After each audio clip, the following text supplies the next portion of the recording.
O, ngayon guys, andito na ha. Pinagpatuloy ko lang yung naputol kasi ewan ko anong nangyari sa camera ko guys. Hindi ko maintindihan kung anong nangyari. Kaya ngayon, pinapatuloy ko na lang yung video ko naputol. Tapos, inano ko naman. So, ganito. Ganito na yung gawin nyo guys. Para hindi na kayo mahirapan. Ano ba yan? So, ganito lang gawin niyo. Tumingin muna ako sa salamin guys. Kasi, tingnan niyo yung salamin ko parang ewan. I-ano lang niyo dito sa mukha niyo, ganito gawin niyo. Basta ang ginamit niyo na spoon or teaspoon dito sa ano, huwag niyo gamitin sa inyong mga kape or kakain kayo, huwag niyo gamitin.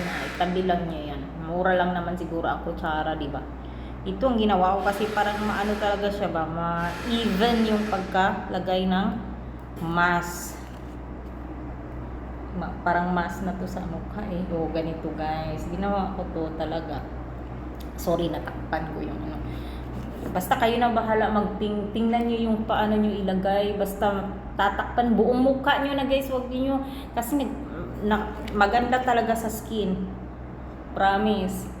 Yung mukha ko ngayon, hindi na ako talaga dati gusto ko lang lagi makamas, alam nyo yun, kasi siyempre nakakahiya naman, lumalabas ka doon sa labas yung mukha, mang daming mga itim-itim, siyempre una makikita yung mukha natin, di ba? So, ang ginawa ko, mas ako ng mas, ngayon, nakita ko yung effect niya, nawala talaga siya, hindi naman totally basta-basta mawala guys, pero sa akin naman, observation ha, 1 month guys.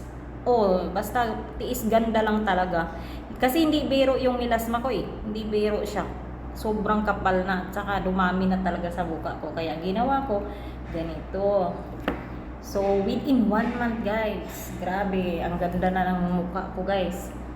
Hindi na ako nagmamas. Gusto ko naka-open na yung face ko sa labas. Ayoko na para patunayan ko sa sarili ko na confident na ako i-open yung yung mukha ko.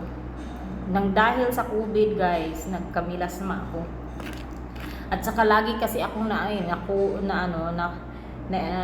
COVID, 2 beses ako na COVID sa Singapore. Kaya ayun. Ngayon guys, ito ha, basta kung medyo makapal na talaga yung mga milasma nyo guys, mga dark spot, kailangan 30 minutes niyo ibabad.